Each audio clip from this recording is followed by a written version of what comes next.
Yeah, that's right. I still watch kids' movies, and you will too, since why you're here watching this video. Gotcha, sucker. Good morning, good afternoon, or good evening, depending on when you're watching. My name is Brandon Aries, and welcome to the Sanctuary. When Moana first came out, pun intended, it made waves across the world. So it felt like no surprise that for Disney, a sequel was imminent. Lo and behold, ta-da! That begs the question, is it as good as the first one? Or did the waves fall a little flat? That being said, let's talk movie. And this week, Moana 2. Moana, as we saw from the end of the first one, is the lead wave finder of this new way of her and her people carrying on the island. She's taking a lot more responsibilities now, and she also has a little sister. She gets this premonition or message from her ancestors that tell her that there is more beyond the reef. More people.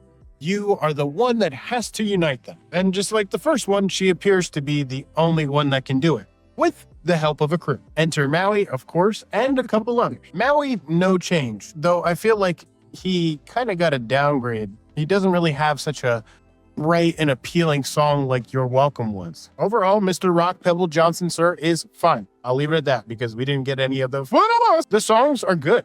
And I mean, I saw a lot of people on Twitter and TikTok saying that the songs were good, but didn't really meet the likeness and appeal of the first one. So unintentionally, I dove a little deeper into this, and I found out that Lin-Manuel Miranda, the person who basically wrote and brought these songs together from the first one, didn't come back for the second one. They chose different people. If it doesn't sound like the first one, because it's not made by the same person. But I'm sure there was still inspiration and there was still cultural consideration when bringing this project together. I like how Moana is slowly blending into her role, doing more in service of her people, because that's the whole reason why we're on this journey. She really comes into her own as a leader. Even her father and Maui recognize that, and they know that she's strong enough to do it on her own.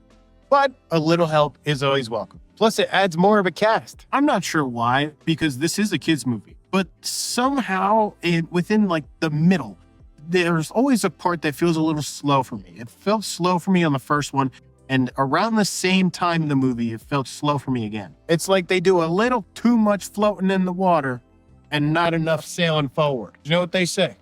You ain't first, you're last. Look, I'll keep it a stack. I liked this movie. I enjoyed it. I had fun. I maybe even got close to shedding a tear. Does it reach the amazing factor that was the first one? No.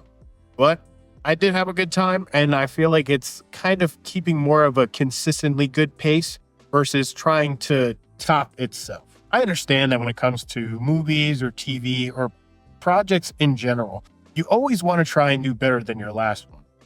But sometimes consistency is a little better in the long run.